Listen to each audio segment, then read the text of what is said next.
my name's Ryan Paxton. I'm 21 years old. I work for Buccleuch Estates at Carterhog Farm. Well, through the winter I fatten up the store cattle. Some days I work with sheep. Like through the summer it's tractor work and like silage and harvest. It's a different job every day. I enjoy it a lot. When I left school I went and done the land-based industries course, just because I wasn't sure what I was wanting to do, go into farming or gamekeeping, and that gave us a good idea of what to pick. And then after that I went on to level 1 and then progressed to level 4, and that's my apprenticeship finished now. We're going to college, you learn everything that you need to know to get the basics, and then just worked through college and worked hands-on and just learnt a lot more through that. Basically what happens is the college's role in all of this is to provide training and a bit of support as well for them through that apprenticeship scheme. Currently looking after about 9,000 acres on Bow Hill Estate. We currently employ nine full-time members of staff, including myself. Stock-wise, mainly livestock business, so we're running about 450 cows and 4,500 sheep, and grow some arable as well. So it's a mixed enterprise. We've been taking on apprentices for probably 8-9 years now, working from a level 1 right away through to a level 4. So our place is to give someone a chance, and not all of them work out, but quite a few of them do. So we try and encourage that. We need to encourage more folk into the industry. So unless we do it, no one will do it.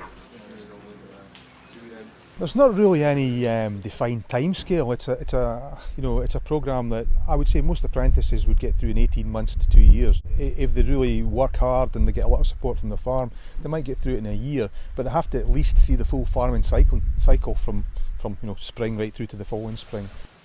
To start with, they'll work with the shepherds, so the marking lambs and the vaccinations and all the rest of it. Any programme like that is pulled in for working with the shepherd. It is a benefit to ourselves to have an extra hand there. So we're starting with that kind of basic workload. If they pick up what they're doing with the sheep, they can move across to do the cattle, and then once after that, they're pretty well able to do the job themselves.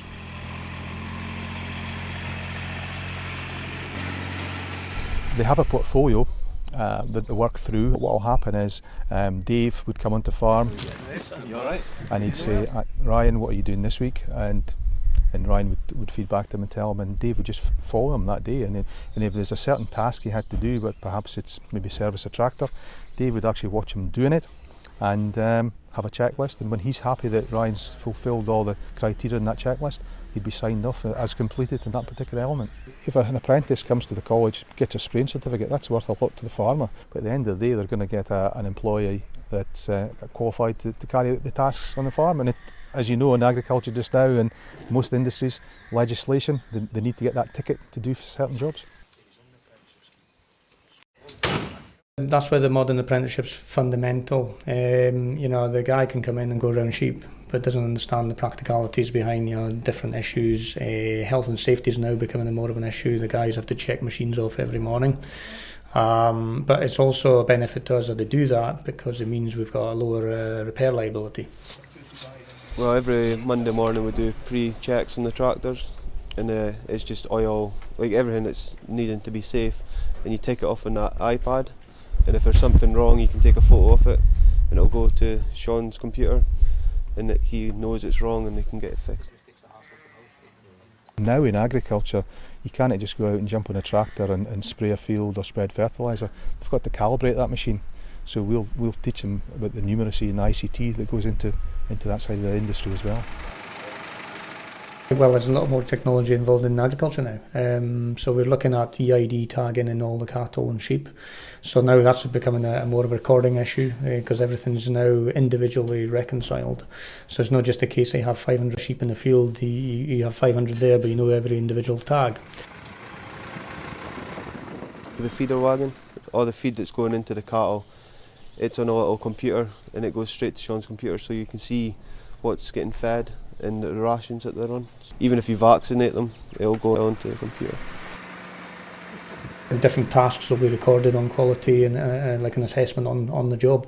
By engaging the guys and doing paperwork, it keeps them right, keeps us right. There's a lot of recording to do as far as allocations of feeds and for health and safety purposes. So if we don't encourage the guys to learn that, they'll never understand it, and it's a whole package thing.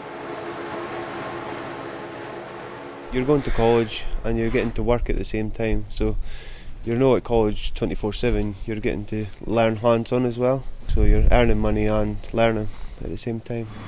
I got a house with the job, so I'm living on the estate instead of travelling back and forward. So when we go to a level, a full-time apprenticeship, then so they're on farm pretty well 100% of the time, but maybe a day a month in college. We pay them for the day. So we pay them a wage for the time they're in college, obviously, but the benefit to us is we get the training, like your forklift and the ATV gets through the college, which means we're not outlaying that money. The guys that we're investing the time into, we want to really begin a return and keeping the guys rather than just being tight with the money. That's a company policy that we pay the minimum as far as the agricultural wage rather than the minimum what you would have to pay them. But we are looking to move them on to what they call a life wage, which is higher still. It's long-term investments, no investment just looking at what you're doing now. It's actually long-term with review to succession for retirements and whatnot. So that's where we're coming in. We need new blood in, and we need to encourage that. It's really rewarding that these young lads, like Ryan that you've met this morning. You know, Ryan came to us as a 15-year-old lad on an intro to land-based industries. He progressed through agriculture. He got a placement here at Bow Hill, and now he's a fully fledged worker up here. And I think that's the key point. It's a real working environment. They're getting the best of both worlds, and that's our future workforce.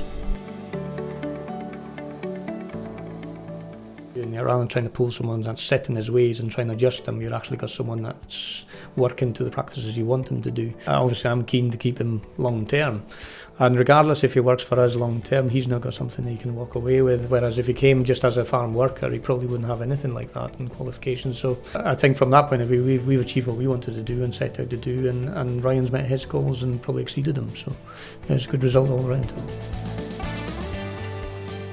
The best thing about my job is, I would say, calving time is the best time of the year. You're getting to see all the calves coming into the farm, and then you're getting to see them all growing up. But when I progress, I finally want to be cattleman, or even head cattleman if I could get that far. And it's just a great job to be in. You just have to love it to be in it though. You can't just do it.